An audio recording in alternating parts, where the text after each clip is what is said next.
Helen. This is Little Big Days, where every day's a chance to do something, not nothing. The channel will include a little bit of everything. You'll get to see my love of boating, whether that's on a canal boat or a river cruiser, to my love of getting away on holiday into the outdoors, usually involving taking our caravan somewhere nice. We have 2 gorgeous Labradors in our life. We have Maisie, who is 10, and Molly, who is 3.5, and they'll be featuring in an awful lot of the videos.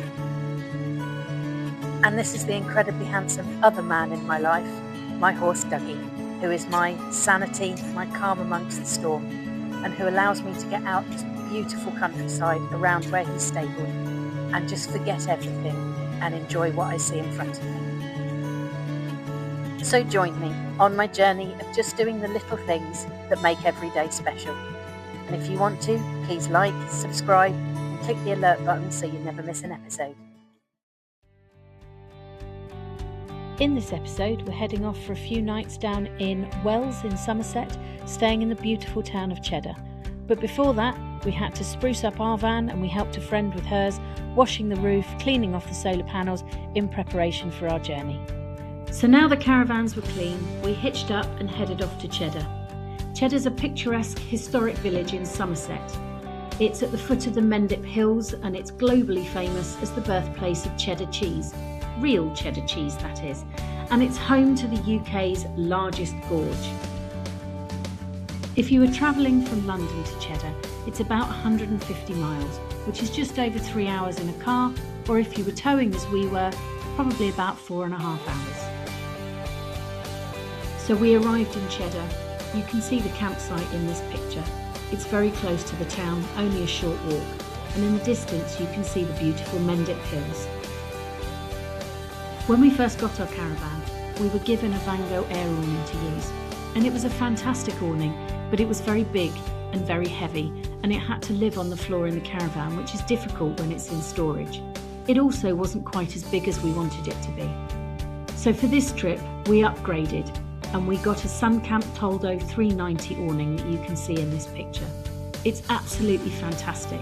It's a poled awning, it's only one pole across the front, so very, very quick and easy to put up. Lots of lovely big windows, and we're really, really pleased with it. The other and significantly smaller purchase that I made were these racks for mugs to go in the cupboard. Not only do they stop the mugs from smashing around while you're travelling, but also when you're making multiple cups of tea, it makes them really easy to carry out for everybody. This is the new awning we've got actually set up on our caravan. It's fantastic, and it's really small and lightweight, so it now fits under one of the seats in the van, much better for travelling. Come and have a whistle-stop tour of our caravan.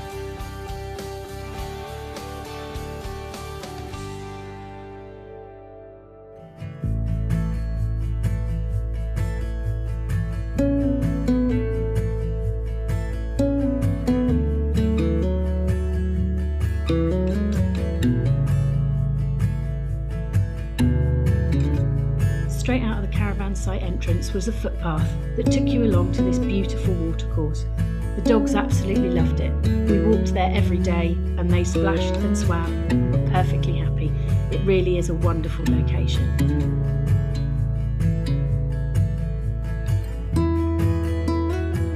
You may have noticed in the caravan awning rather a lot of tables and chairs for just 2 people. And the reason is it wasn't just the 2 of us that went to Cheddar. We went as quite a large family group. My elder sister and her husband had arranged for us to have a guided tour and tasting session at the Cheddar Gorge Cheese Company. There's a very long and well-documented history behind cheddar cheese, dating back to 1170 when King Henry II purchased large amounts of cheddar. When King Charles I was on the throne, there was such a demand for cheddar that it was only available in the King's Court, but even then you had to pay ahead before your cheese was even made for you. In 1901, on his famous expedition, Scott of the Antarctic took nearly 1,600 kilograms of cheddar with him. And Queen Victoria was even given a giant wheel of cheese weighing about 1,000 pounds as a wedding gift. Originally, cheddar cheese had to be made within 30 miles of Wells Cathedral, but during World War II, all milk production was taken under the wing of the British government, and they produced a standardised cheese known as government cheddar, and this began the decline of traditional cheddar cheese making. Before the war, there were around 300 cheddar cheese makers in the southwest of England. After the war, this had reduced to around 50, and therefore industrialised cheddar cheese became the norm, and that's the cheese that most of us have grown up knowing the taste of. The Cheddar Gorge Cheese Company was established in 2003 when two local residents took over a small tourist shop and revived the tradition of making authentic cheese. Since then, they've gone on to win many awards, including the World Cheese Awards 2018 to 2019, the Global Cheese Awards, and the British Cheese Awards 2018. Every day, they get a fresh delivery of unpasteurised milk. It comes directly from the village of Cheddar, and it's all from one local farmer so that they can monitor the quality, composition and temperature of the milk. They test it, and if everything isn't up to their standards, they don't accept it. The vat that it's all put into holds about 2,040 litres. The milk's gently warmed, they add their starter cultures, and they allow the milk to ripen for a while, and that helps to determine the quality, flavour and body of the cheese. The next stage is to add vegetarian rennet. It changes the structure of the proteins in the milk, which makes it a solid but soft mass, a bit like blancmange. It's then cut using traditional handheld frames. This releases the whey and the curds then float in it. When the cheesemakers feel that everything is just right, they drain the whey out of the tank. It's then stored in their storage silos, and local pig farmers collect it to feed their livestock, so nothing gets wasted. The next stage is called cheddaring. It's basically cutting, turning and stacking blocks of the curd together to drain more of the whey out and allow the curds to knit together.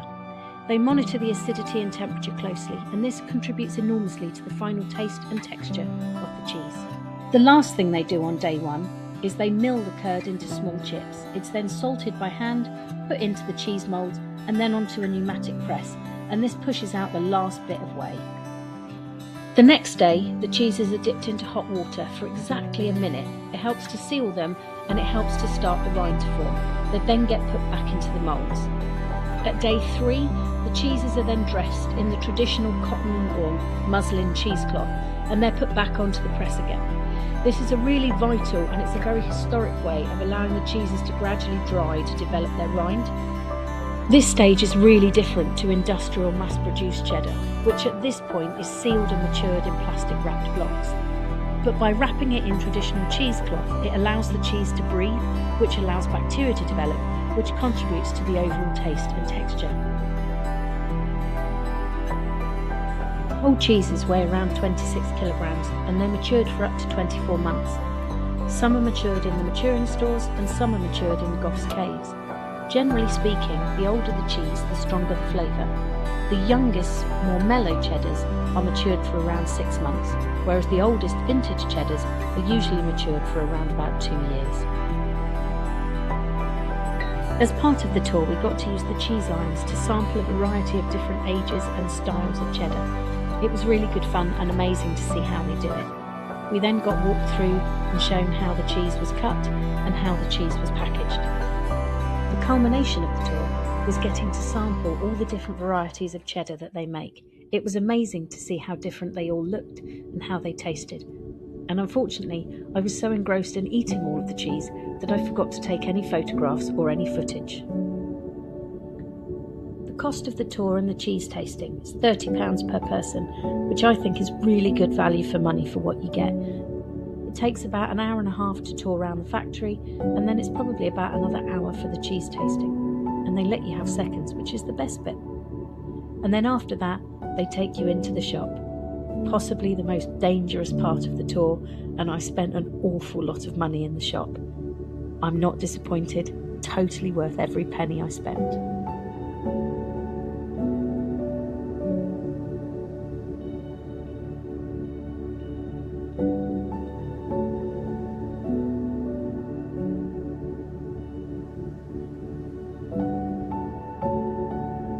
We were away for 4 nights over a bank holiday weekend, so we had to try and fit in as much as we could. And there's a beautiful place just outside Wells that's really easy to miss. It's called Milton Lodge Gardens, and honestly, it feels like something out of a film. I'm not massively into gardening, but this is somewhere that I absolutely fell in love with. There are beautiful terraced gardens climbing up the hillside, incredible views across Wells Cathedral and the countryside, Lots of beautiful and colourful plants. There's even a swimming pool right in the middle of the gardens. So come and have a look around with me.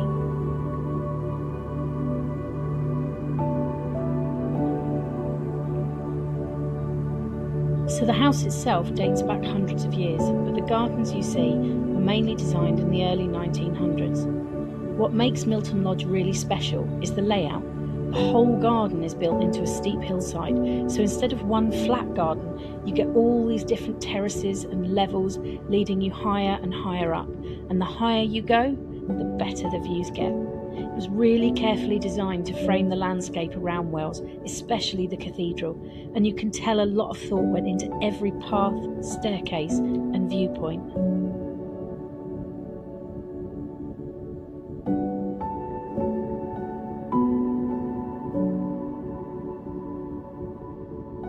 One thing I really liked about Milton Lodge is that every section feels different.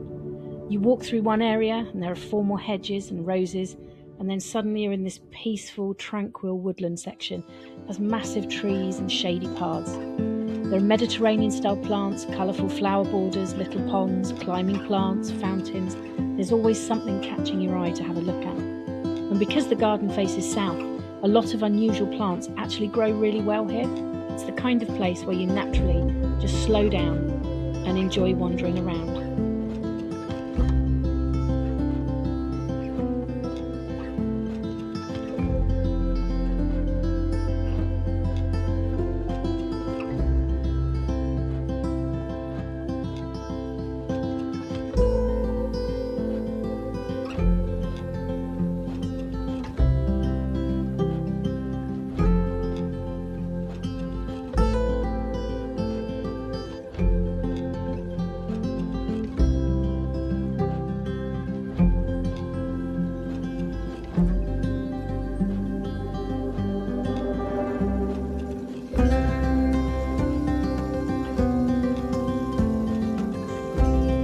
Now this was a part of the gardens that I definitely wasn't expecting, but it was one of my favourite parts.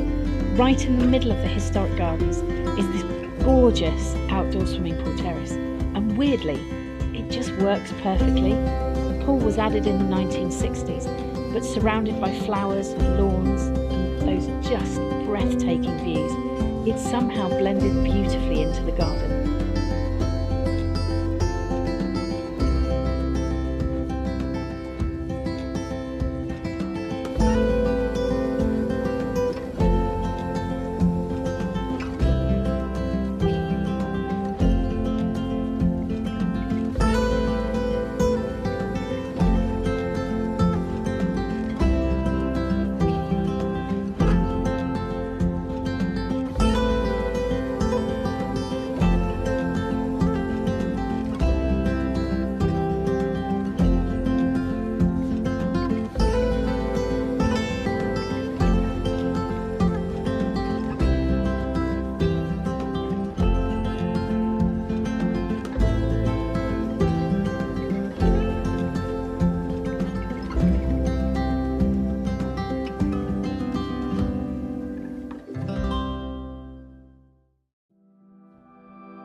So it costs £6 per adult to get in, and children under 14 go for free. We probably spent a good 2 hours here, but if you like photography, bring a camera, take your time, sit for a bit and just enjoy the atmosphere. What makes this garden special isn't giant attractions or lots of activity, it's just a feeling that you get as you go round. It's calm, it's beautifully looked after, and somehow it still feels hidden away even though it's right above Wells. You've got history, amazing landscaping, unusual plants, incredible views, and these little quiet corners everywhere. It's just one of those places that makes you slow down for a while.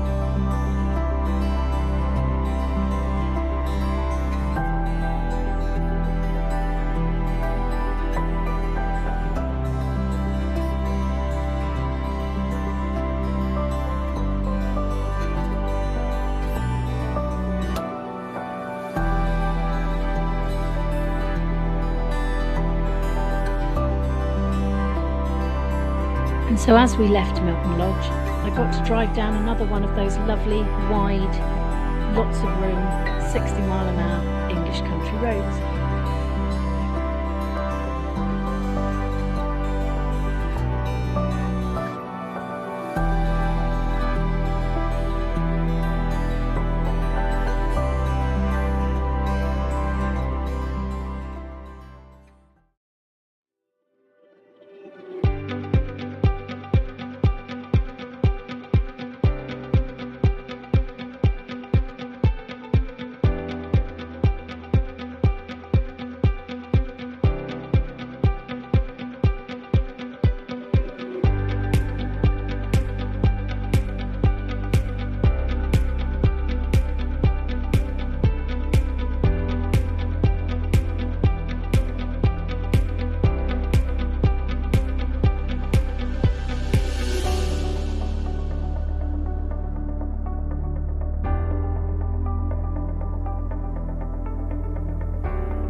The next day, we travelled 35 miles from Cheddar to visit the West Somerset Railway.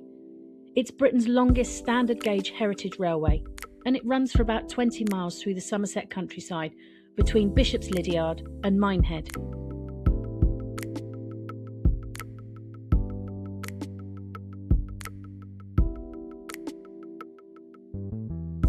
The line first opened between 1862 and 1874 and was originally used for carrying iron ore, farm goods and passengers to the coast. But as seaside holidays became more popular, Minehead grew into a major tourist destination, and so the railway expanded to handle the crowds.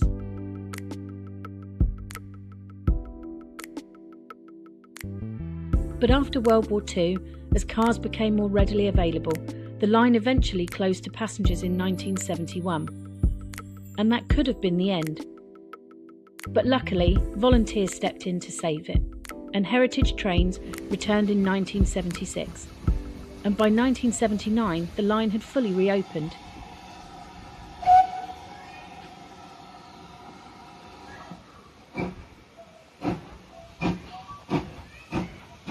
Today, the railway carries more than 200,000 visitors a year, and they have restored steam and diesel trains. It is really expensive keeping these locomotives running, and sometimes it can cost hundreds of thousands of pounds, but through ticket sales, donations and volunteer support, they managed to keep the line open. To me, it's more than just a tourist attraction. The West Somerset Railway helps to keep a little piece of Britain's industrial history alive.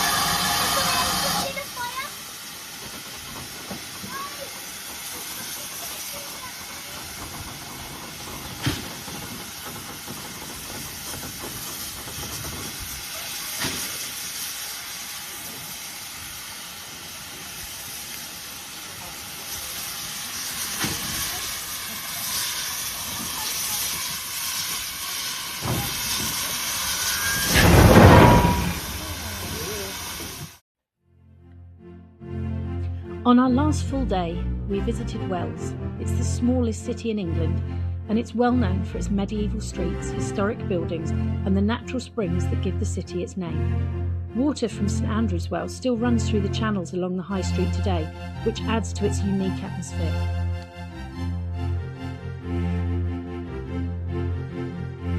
At the heart of Wells stands Wells Cathedral, one of England's most impressive medieval cathedrals, famous for its Gothic design and distinctive scissor arches.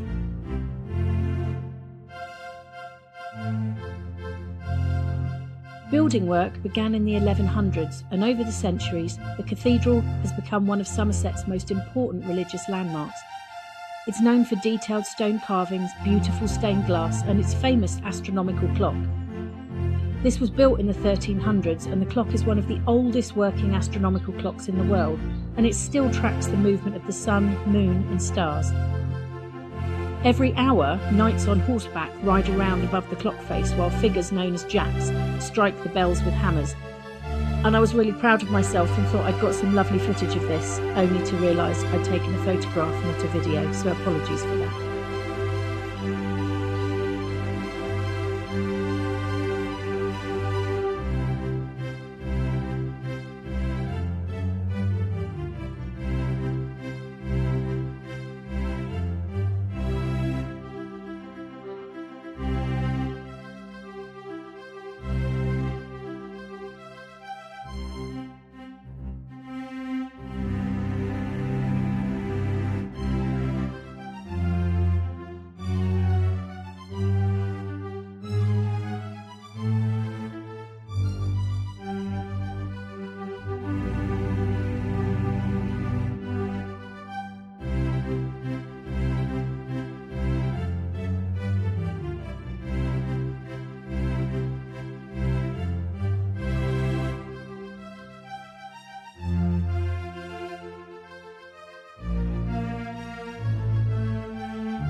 After enjoying a fabulous day looking around Wells and the cathedral, we decided to treat ourselves for the last evening and visit the village of Priddy, which sits high up in the Mendip Hills. It's surrounded by beautiful open countryside, rolling fields and ancient dry stone walls. Come and enjoy the journey to Priddy with me.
One of our reasons for choosing Priddy, other than the beautiful journey there, was to visit the Queen Victoria pub.